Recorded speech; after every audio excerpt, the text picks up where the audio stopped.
Shane Watson here for PSB Sports. I'm lucky enough to have Abel Sanchez with us today. How are you, Abel? I'm doing well. How are you? Very good, very good. Not quite big bear settings here, but you know what? We will deal with what we have here, I suppose. It's actually cold like Big Bear here. It's snowing in Big Bear, but it's cold here. Yeah, but I meant like better views and nicer scenery. You know what? You get used to wherever you're around. Yeah, that's true. It's nice to see something different. Yeah, of course. Big heavyweight showdown on the undercard here. Joyce and a massive step up. I mean, there's not, in my recent memory, I've not seen a heavyweight step up that quick in their career for a very long time anyway, or not that I can really remember of. Joyce Stiverne, former WBC world champ. What's your thoughts on it, and what's your thoughts on Stiverne today? It's a huge step up, but I think these are the kind of fights that you have to have at a stage where Joe is now. Being 33 years old, we need to accelerate his progress, and remain being an ex-world champion would be a great scalp on our record. I'm not looking for an easy fight. I'm looking for the kind of fight that he gave Areola, the kind of fight that he gave Deontay in the first one. But if we don't take these kind of chances, if we don't take these kind of opportunities, then we won't grow to be ready for the elite, which is the top three guys right now, Tyson, Joshua, and Wilder.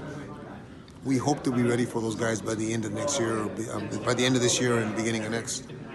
Of course. I mean, Joyce is sparring against Stiverne. Do you take much from that at all? No, sparring. When you're sparring, not only you're sparring with larger gloves, you're sparring with a headgear, and you're probably out of shape, trying to get in shape for a fight that you got coming up. When you're sparring, you're helping each other. You're not trying to hurt each other. You're trying to, obviously, you're working hard, but you're trying to make sure that you both get work out of it, because it does no good for one guy to say knock another guy out, then you have no more sparring. Yeah. It just goes out the window. Of course. I mean, the way Stiverne reacted today, how did that change your mind on the way he might be coming into this fight and how serious he's taking it? I'm glad he reacted like that. I'm glad because I know he's motivated. That's the kind of guy that I was hoping we'd get.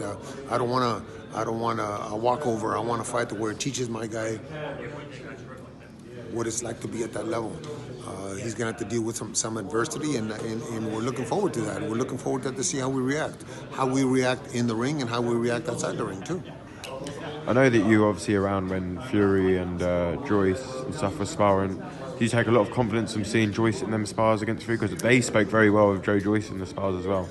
No, they sparred in my gym also, with not only with Joe but Guido Vianello, my other heavyweight. Again, sparring is sparring. You're trying to help each other. It's not about trying to hurt each other. It's about making each other work and learning from each other. Yeah.